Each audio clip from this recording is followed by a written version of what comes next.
Poverty हमेशा से एक ऐसा मुद्दा रहा है जो कि नेशन के ग्रोथ के ऊपर भी बात करता है। जब हम इंडिपेंडेंस टाइम पर देखते हैं तो ऐसे बहुत सारे इंडियंस थे जिनको बेसिक फैसिलिटीज जैसे कि हेल्थ, एजुकेशन ऐसे मेजॉरिटी ऑफ द पॉपुलेशन को नहीं मिल पाता था। Poverty anywhere is a threat to prosperity everywhere. ये एक सिंपल सा कोट है जिसे अभी एड्रेस कर रहे थे हमारे प्रधानमंत्री श्री नरेंद्र मोदी जी अपनी 15 अगस्त वाले स्पीच में। उन्होंने कहा कि from the period of 2014 to 18 approximately ऐसे 13.5 करोड़ लोग हैं जो कि इस गरीबी की जंजीर से मुक्त होते हुए मिडिल क्लास कैटेगरी की तरफ आगे बढ़ रहे हैं। ये हम सबके लिए एक प्रॉस्पेरिटी का सिंबल है, जहाँ पर हम लोग गरीबी के लेवल को कम होता हुआ देख रहे हैं। लोगों की परचेजिंग पावर बढ़ रही है, मिडिल क्लास को बिजनेस कैरी आउट करने का पावर मिल रहा है, वो भी बढ़ रहा है। ओवरऑल हमारी इकोनॉमी साइकिल जो है वो इंटरकनेक्टेड है और वो भी धीरे धीरे इंप्रूव हो रही है। लेकिन पॉवर्टी को कम्प्लीटली इरेडिकेट करने के लिए हमारे पास क्या आर्गुमेंट्स हैं, और पॉवर्टी को हटाने के लिए ये जो नॉन पुअर कैटेगरी के लोग हैं इनको आखिर क्या ही फर्क पड़ रहा है, जानेंगे इस डिस्कशन में। दोस्तों, पॉवर्टी सदियों से चली आ रही डिस्कशन का हिस्सा है, ना सिर्फ पॉलिटिशियंस के लिए बल्कि पॉलिसी मेकर्स के लिए भी। और इवन यूपीएससी ने भी 2018 में ऐसे के पेपर में यही टॉपिक दिया था, poverty anywhere is a threat to prosperity everywhere. सबसे पहले इसका मतलब समझते हैं। कहानी की शुरुआत होती है 1944 में, जब इंटरनेशनल लेबर ऑर्गेनाइजेशन का फिलाडेल्फिया का एक डिक्लेरेशन आता है जिसका टाइटल था poverty anywhere constitutes a danger to prosperity everywhere. ये इंटरनेशनल लेबर ऑर्गेनाइजेशंस के लिए one of the several fundamental principles में से एक है। ऐसे दूसरी बहुत सारी इंटरनेशनल एजेंसीज हैं जो कि इस आइडिया को प्रायोरिटी देती हैं, जैसे कि 2015 में यूनाइटेड नेशन ने 17 सस्टेनेबल डेवलपमेंट गोल्स अडॉप्ट किए थे, जिसको कि हमें 2030 तक अचीव करना था। इनका जो पहला सस्टेनेबल डेवलपमेंट गोल है SDG 1, वो सभी फॉर्म्स ऑफ पॉवर्टी को इरेडिकेट करने की बात करता है और ये बोलता है कि फ्यूचर में आने वाली ये एक सबसे बड़ी समस्याओं में से एक है जो कि ह्यूमैनिटी आगे चल के फेस करेगा। 1990 से लेके 2015 तक एक्सट्रीम पॉवर्टी को हमने कहीं हद तक कम कर दिया है, मोर देन हाफ ऐसा बोल सकते हैं। लेकिन अभी भी कुछ बेसिक ह्यूमन नीड्स हैं, कुछ जरूरतें हैं ऐसे लोगों की जो कि शायद अभी भी पूरे तरीके से हम खत्म नहीं कर पाए हैं और उनकी जरूरतों को पूरा भी नहीं कर पाए हैं। इस कोट का असल में मतलब क्या है? देखो, सिंपली ये स्टेटमेंट इस बात पर जोर देता है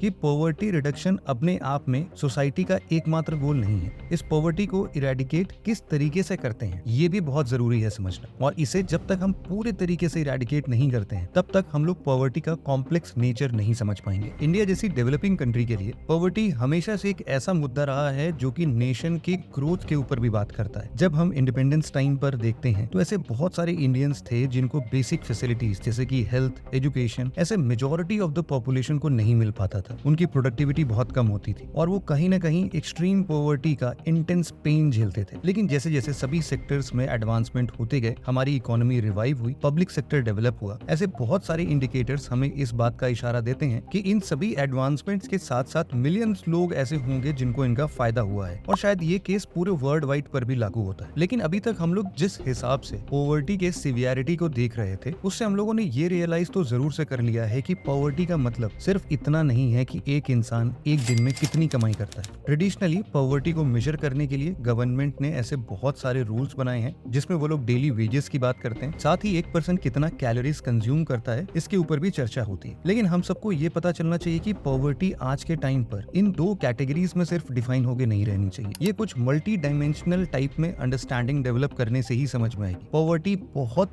अलग अलग प्रकार से लोगों को प्रभावित करती है। उदाहरण के तौर पर रिसेंटली नीति आयोग ने एक रिपोर्ट पब्लिश किया था, national multi dimensional poverty index a progress review 2023। इसमें इन्होंने ये बताया कि हर 7 इंडियंस में से एक इंडियन मल्टी डायमेंशनल पुअर है। इसका मतलब है कि वो कुछ न कुछ बेसिक नेसेसिटीज को एक्वायर नहीं कर पा रहा है, न्यूट्रिशन सही नहीं है, सैनिटेशन सही तरीके से नहीं मिल पा रहा है, हाउसिंग सही तरीके से नहीं मिल पा रहा है, एंड सो ऑन। और ये रिपोर्ट इस बात की तरफ भी इशारा करती है कि अब सिर्फ वो ही एक या दो कैटेगरीज से पॉवर्टी डिफाइन नहीं किया जा सकता है। गुड क्वालिटी ऑफ लाइफ एक बहुत ही सब्जेक्टिव टर्म है जिसमें बहुत सारे फैक्टर्स को हमें एक्यूमुलेट करना चाहिए, और हमें ये भी समझना बहुत जरूरी है कि टाइम के साथ साथ जो फंडामेंटल रिक्वायरमेंट है पॉवर्टी को इरेडिकेट करने के लिए वो भी चेंज होता रहता है। जैसे कि आज के टाइम पर इंटरनेट का एक्सेस होना बहुत ज्यादा जरूरी है, क्योंकि इंटरनेट का एक्सेस पाने से ही हमारे पास बहुत सारे दूसरे फैसिलिटीज मिलने लगती हैं, जैसे कि हमें एजुकेशन पाना थोड़ा आसान हो जाता है, पब्लिक सर्विसेज का पूरा बेनिफिट उठा पाना, ऐसे कई सारे रीजंस हो सकते हैं। अभी भी एक क्वेश्चन हमारे दिमाग में है कि आखिरकार जो ये पूरा पॉवर्टी इरेडिकेट एप्लीकेशन का मुद्दा है, ये आखिरकार नॉन पुअर पर्सन्स या पॉपुलेशन को क्यों अफेक्ट करता है। सबसे पहले अगर हम लोग मोरल और एथिकल आर्गुमेंट्स की बात करते हैं ना, तो देखो जनरल पॉपुलेशन में भी ऐसे कई सारे लोग मिलेंगे जो कि ऐसे लोगों के बारे में चिंता करते हैं जो कि उतने वेल ऑफ नहीं है। सबसे बेसिक जो रिलेट करता है वो है कि सभी इंसानों को एक जैसा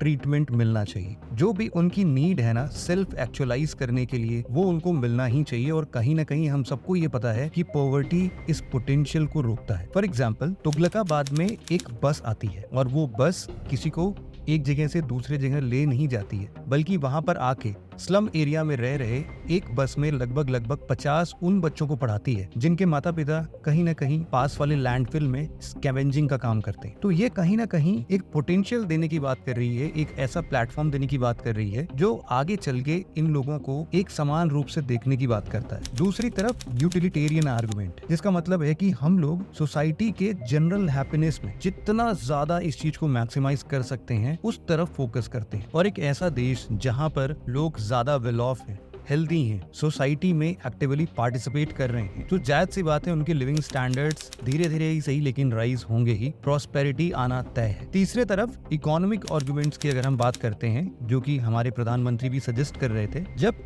लोग हेल्दी होते हैं, एजुकेटेड होते हैं, तो पॉपुलेशन का एक बड़ा हिस्सा वर्क फोर्स को भी इम्प्रूव करता है। वो ज्यादा कमाते हैं, ज्यादा गुड्स और सर्विसेज की डिमांड करते हैं, इकोनॉमिक ग्रोथ भी उससे स्टिमुलेट होता है, कंजम्पशन बढ़ता है, इन्वेस्टमेंट बढ़ता है, सेविंग बढ़ती है। और इसका कहीं ना कहीं फायदा कुछ बिजनेसेस को होते हैं, कुछ शॉपकीपर्स को होते हैं, कुछ प्राइवेट सेक्टर के लोगों को भी होते हैं। चौथे पॉइंट पर अगर हम लोग पॉलिटिकल आर्गुमेंट्स की बात करें, तो ऐसा देखा जाता है गरीबी हमेशा पॉलिटिकल इंस्टेबिलिटी की तरफ इशारा करता है, और जो भी एग्जिस्टिंग एडमिनिस्ट्रेटिव सिस्टम है उसको भी कहीं ना कहीं डिफाई करता है। तो कोई भी प्रॉस्पेरस सोसाइटी है जहां पर एक तबके के ऐसे लोग हैं जो कि उतने ज्यादा वेल ऑफ नहीं है, तो वो अथॉरिटी को डिफाई करते हुए ये हमेशा कोशिश करेंगे कि भाई उनको बराबर का हक क्यों नहीं मिल रहा है, उनको वो सेफ्टी क्यों नहीं मिल रही है, वो हमेशा वल्नरेबल क्यों है। और रियल सेंस पे हम तभी बात कर सकते हैं कि पॉवर्टी एक कंट्री के सोशल फैब्रिक के लिए और उसकी प्रॉस्पेरिटी के लिए थ्रेट है। And hence we actually understood कि poverty anywhere is a threat to prosperity